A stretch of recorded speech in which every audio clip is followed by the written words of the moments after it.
Good morning, U.S. History. How are we? I hope you had a great weekend.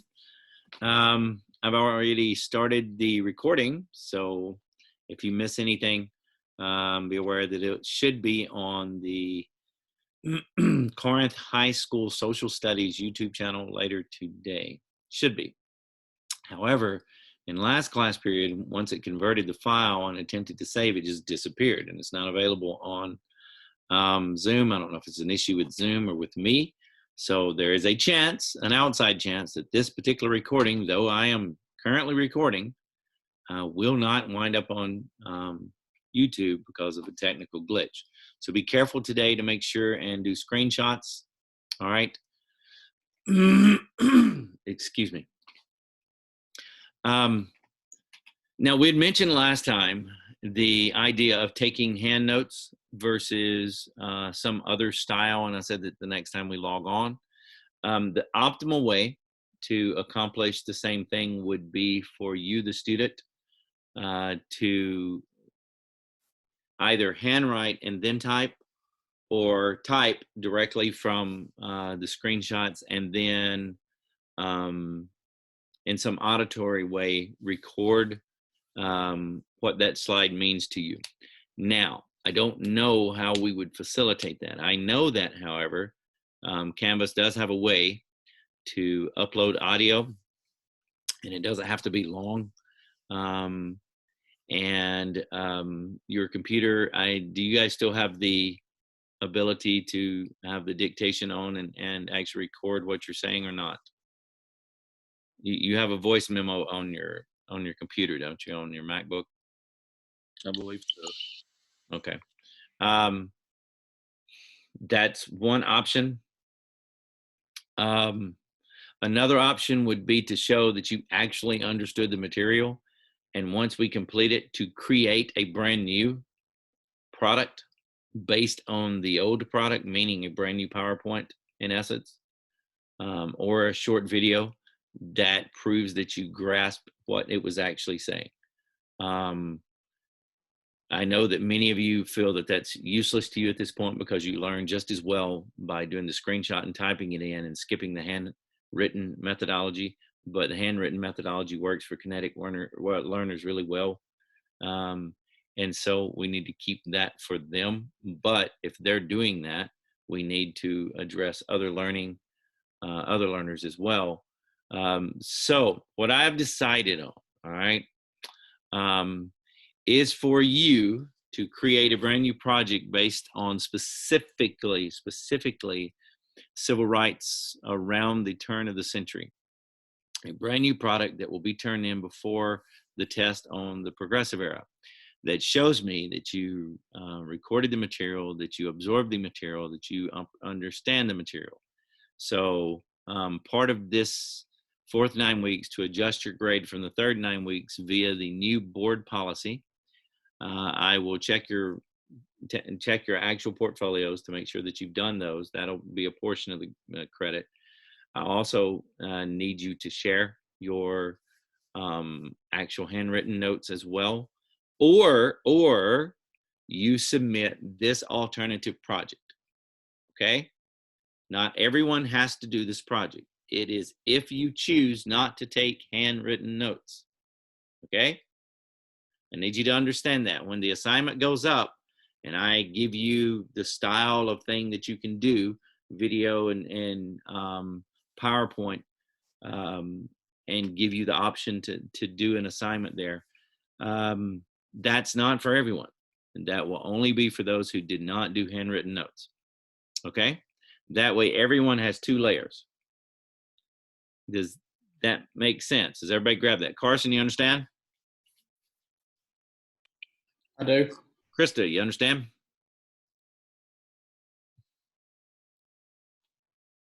Krista, you understand? Krista, oh, fantastic. Thank you. Good deal. When last we left, excuse me, share screen. There's the button.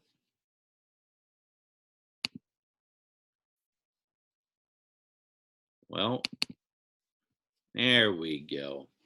Everybody can see it now, right?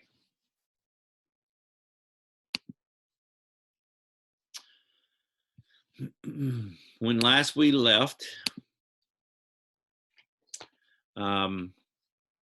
we were discussing the education in the African American community around turn of the century as a vehicle for the civil rights movement, as a voice for the civil rights movement, and quite frankly, as the philosophical ways that the civil rights movement moved forward. But then we capped it off with, but regardless of what people were discussing, regardless of the argument on how to approach it itself, Jim Crow actually strengthened during this time period. Now, as a reminder, I don't know if any of you have had the opportunity to visit the African American Museum in Corinth. It's a wonderful facility. Has anyone ever had the opportunity, like in elementary school? Did you guys ever take a field trip over there? No? It's worthy of your time, guys. I would encourage you to do so. And they have a, if it's still available, I know they were doing some renovation at one point. It may not be. I really need to check on that. Anyway, they had a section of veterans from Corinth, African American veterans from Corinth. And it's an impressive room, guys. It's a really, really, really impressive room. I think one of the lost elements in U.S. history is the participation of Black Americans in the U.S. military. George Washington had thousands of African Americans in the Continental Army at one point. You all know, thanks to a few movies and a few efforts to get the information out there, the efforts of what were called the colored units in the Civil War. You all know that it was an African American field artillery unit that bailed Teddy Roosevelt. We've already sort of covered this out during his charge up San Juan Hill. We wouldn't have had the great Teddy Roosevelt, and he wouldn't be on Mount Rushmore, et cetera, if it wasn't for that particular unit providing cover fire. And that's according to Teddy Roosevelt himself. Okay. Every war that America has participated in, whether it's the Mexican-American War, whether it's the World War I or World War II or Vietnam War, and quite frankly, guys, in some wars, the African-American community has paid a heavier price. For instance, the Vietnam War, because it was largely draft-based, and poor urban communities had no way of getting out of the draft. And so naturally a higher proportion per total population suffered casualties. African Americans have contributed to every effort where American blood has been spilled to maintain our way of life, democracy, our vision of the world, freedom, liberty, whatever term you want to throw in there. The African American community has carried their load throughout history from the very beginning. Okay, so World War I would be no different, would it? But World War I kind of was different. You might want to guess why? Why in the African American community World War I posed a different type of philosophical issue? The Great Migration, right? Absolutely right. The Great Migration was taking place, and the Great Migration was at its peak.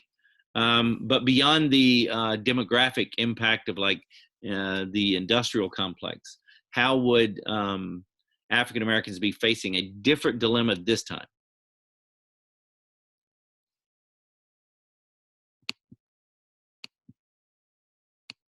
Well, what had just been born, guys? What had just been created? The NAACP? Yeah, you're not wrong. You're not wrong. That's absolutely right. But why? Why had the NAACP been created? Because of the Springfield riot. Okay, so what was happening in the Black community in America in the 19-teens?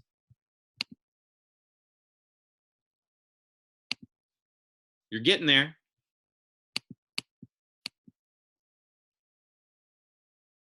Well, what had happened in the 1890s?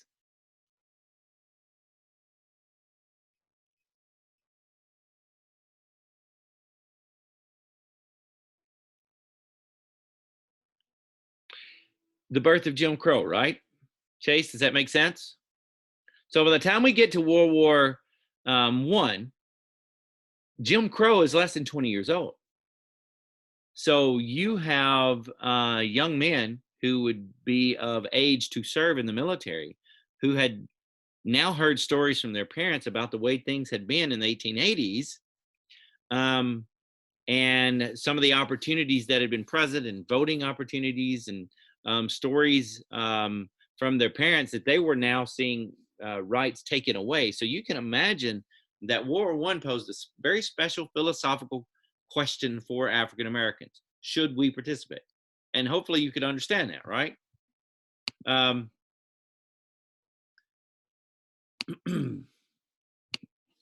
So everybody remembers this, right? From World War I, the sinking of the Lusitania. That's not hard to remember. It's quite a famous event. We've all studied that in relation to World War I. You covered it in presentations. You've written about it in essays. We remember that. I'm pretty sure you remember this.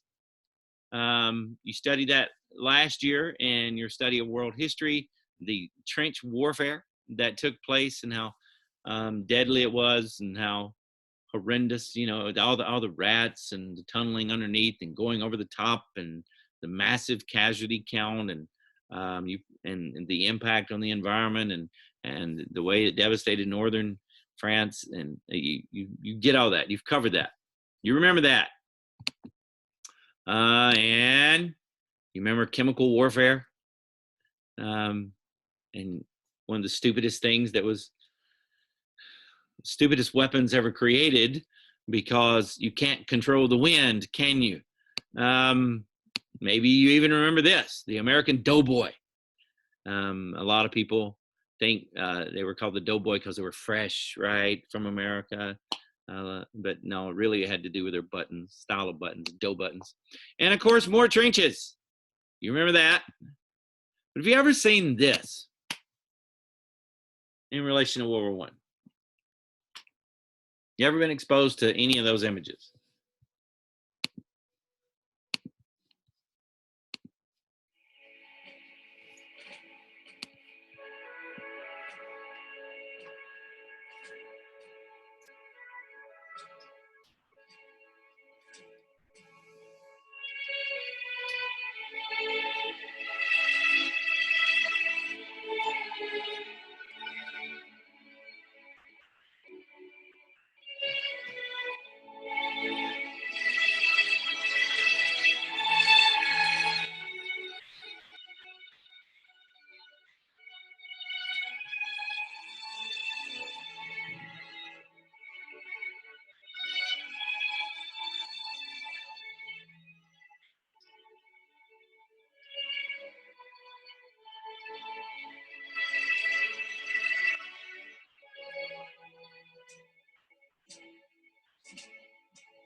Now I get it. Perhaps I have let the recording go on a little long. You probably already, you may be losing interest in not watching or not understanding why. But guys, this is one of the untold stories in U.S. history. It really is. That every single time we have been to war, we're presented.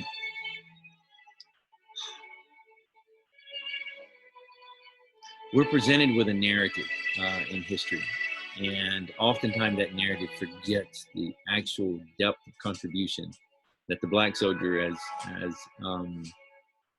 has given to the United States. How much blood and death has been contributed to U.S. war efforts. And of course, this war was no different, as you're about to find out. So World War I begins.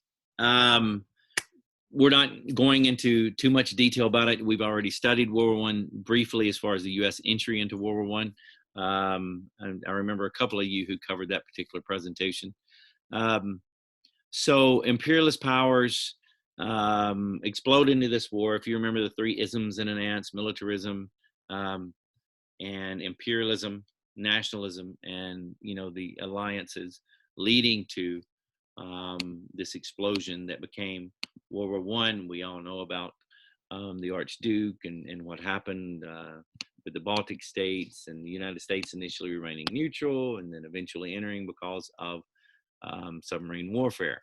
So initially we sent the AEF, the American Expeditionary Force. Now, the things that we could provide for our allies in the war, we could provide money, we could provide supplies, right? What we could not provide was the thing that they needed most of all, and that was men. They needed troops because this style of warfare, where you're fighting in 18th and 19th century style, but with 20th century weapons, was devastating. This war by attrition was horrendous.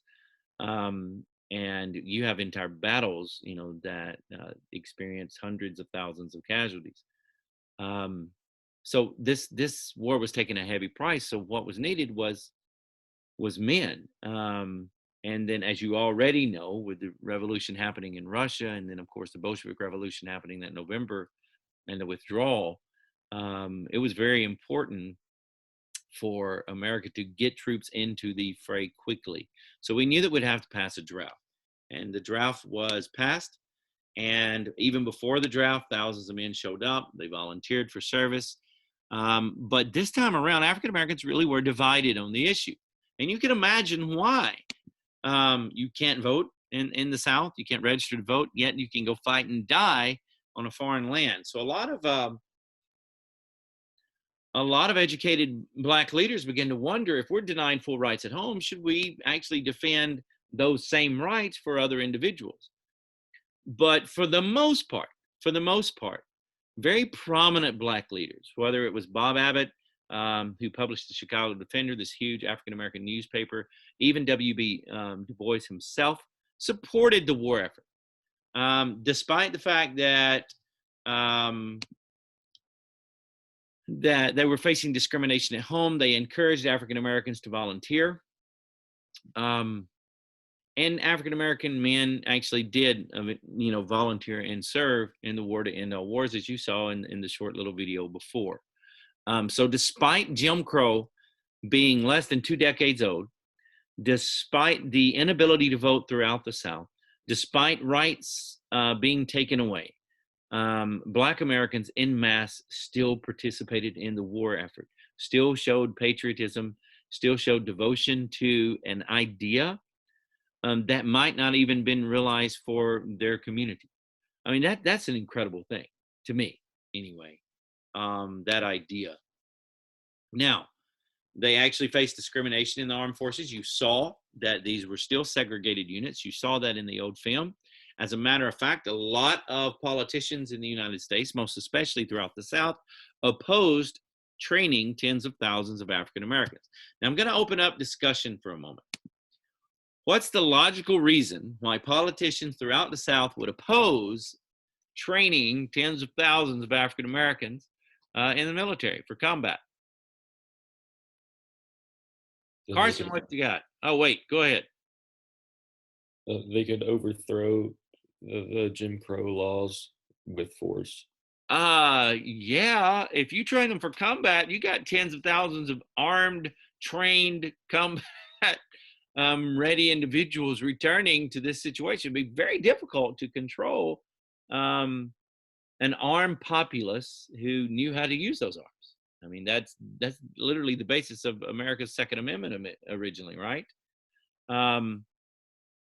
So Southern politicians fought hard against there being actual combat troops who were black units, and they faced discrimination in, not just in civilian life but in the military.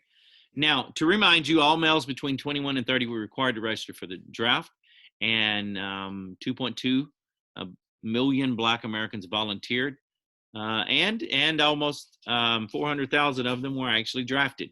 Now, most of them joined the Army because it was the largest branch, right? And they could only serve in menial labor in the U.S. Navy, and they were not allowed in the U.S. Marines. The majority of African Americans who served in World War I did serve in service-based capacities, menial task type of situations, whether it be truck drivers, cooks, etc. Now, that is not to minimize their contribution to the war effort. You need truck drivers in war, just like you need anything else, right? And without cooks, nobody eats. So I'm not trying to minimize either the danger that they faced nor the contribution they made. I am showing this as a reflection of American attitudes at the time. Training camps were segregated, and about 200,000 African Americans actually served in theater in Europe. But only about 42,000 of those were classified as actual combat troops. And the large, and they were actually fighting under you saw the helmets, the French helmets, they were actually fighting for the French. Now, we have a famous French fighting force known as the French Foreign Legion. Have you ever heard of it? Have you ever heard of that? French Foreign Legion, where you can join the French Foreign Legion. It's renowned military unit, and it's quite famous and has participated in quite a few crucial moments of crucial battles throughout history. Very famous military unit. Well, anyway, the French didn't care if they were black or white or whatever, man. They were fighting for the survival of their country. Besides that, because they were a colonial power and it was traditional for colonial areas to contribute to war efforts, the French had fought alongside black soldiers for a long time, okay? Because they had a lot of colonial possessions, should I say, in areas of the world that were dominated by black populations. So it wasn't a big deal. They just needed soldiers, man. So when they saw that, there's 42,000 soldiers, yes, send them to us. And they wound up doing some of the most intense fighting of the entire war. Here you can see African-American troops from New York.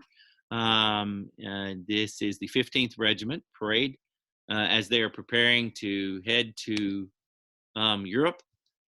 And the general attitude at the beginning of the war was, how can rights be denied an entire people group who participate in fighting, right? Even Du Bois himself said, out of the war will rise an American Negro with the right to vote and the right to work and the right to live without insult. And that seemed to be the general idea among educated influencers, let's say, in the African-American community. So 20,000 black troops in the U.S. Army and National Guard initially, and then 370,000 eventually by war's end. But white officers, and again, very few actual combat troops, and that was mostly opposed by Southern politicians. But out of these came some really famous, and we're going to look at a few of these, some really famous soldiers. Eugene Jacques Bullard was a pilot at home. He tried to join the American Air Service, which is part of the Army at the time, wouldn't allow him. So he joined the French Foreign Legion. He flew 20 missions with the French Air Force. And this effort actually brought together the African American community. And there was hope, not just hope for a better future because of the war, not just hope for what the Great War would accomplish for mankind, et cetera, or stopping tyranny or any of those elements, but literally hope for the community, a hope of equality. And you can see, or and typically have a student read this. Would someone like to unmute their mic and read this poem by Dan Block that references this idea of hope for the African American community, or perspective of hope for equality? No?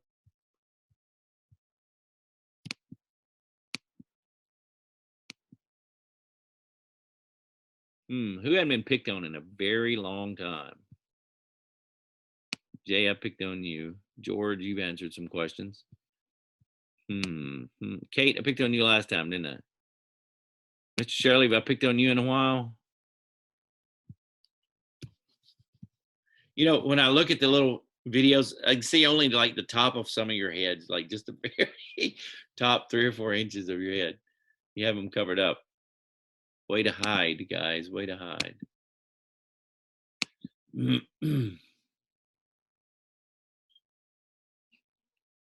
Grace, read for us.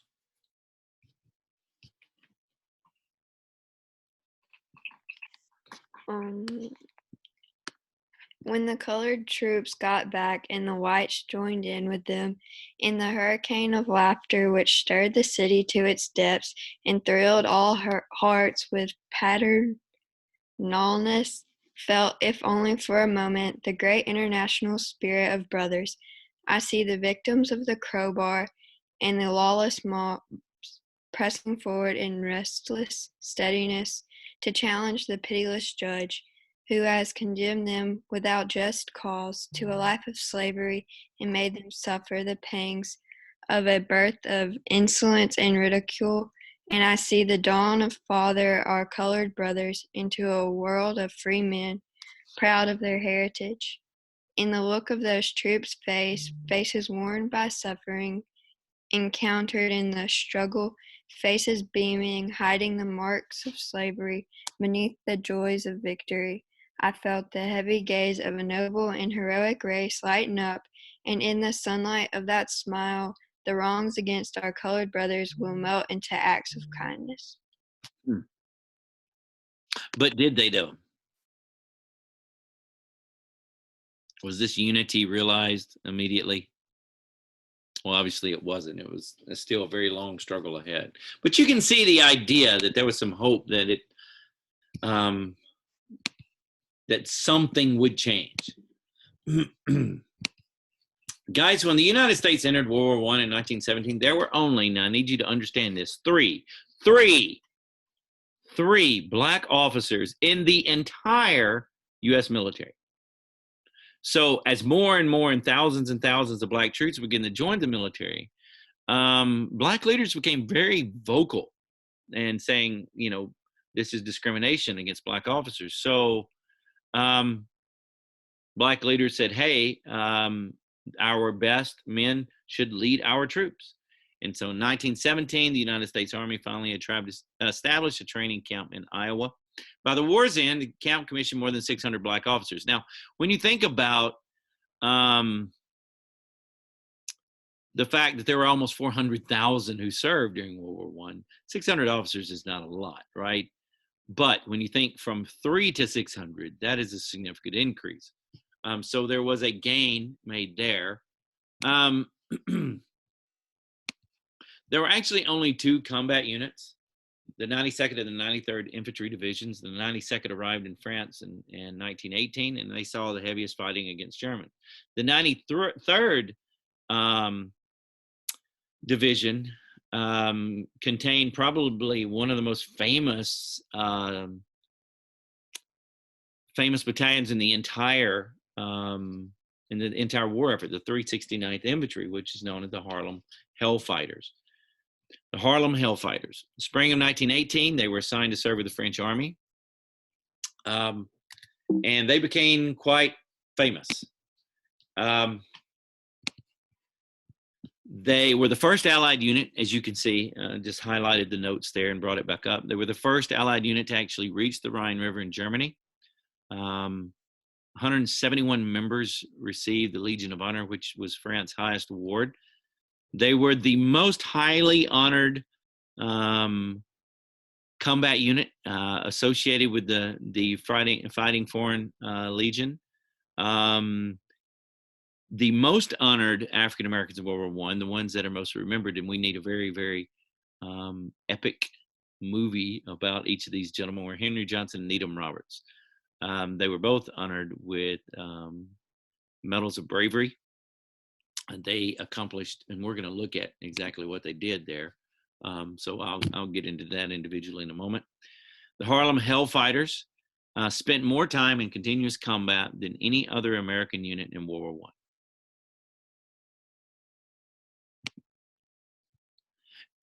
And it's not, guys, I want to pick up here because I want us to read this and look at this, examine this, because this is an interesting piece of propaganda.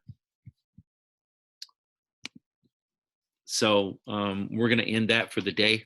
To remind you, I am going to attempt to put this on the Corinth High School Social Studies channel later today.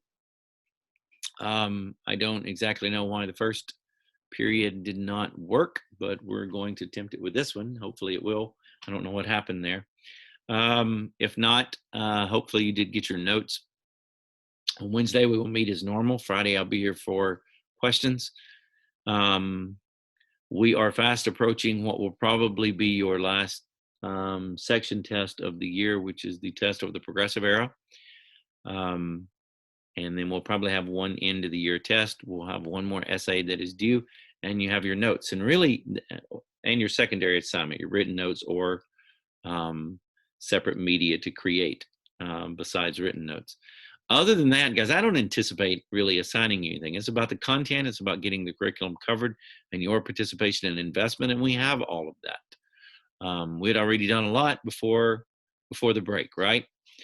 So what I will do is I will stop the recording in a moment, and I will hang out here for a few minutes as always to answer any individual questions you have that you don't want the whole class necessarily hearing, or any issues you may have that you need to let me be aware of. So guys, until Wednesday, be blessed. I'm praying for you and I love you, and stay safe. And I'll see you on Wednesday. Later, Gator.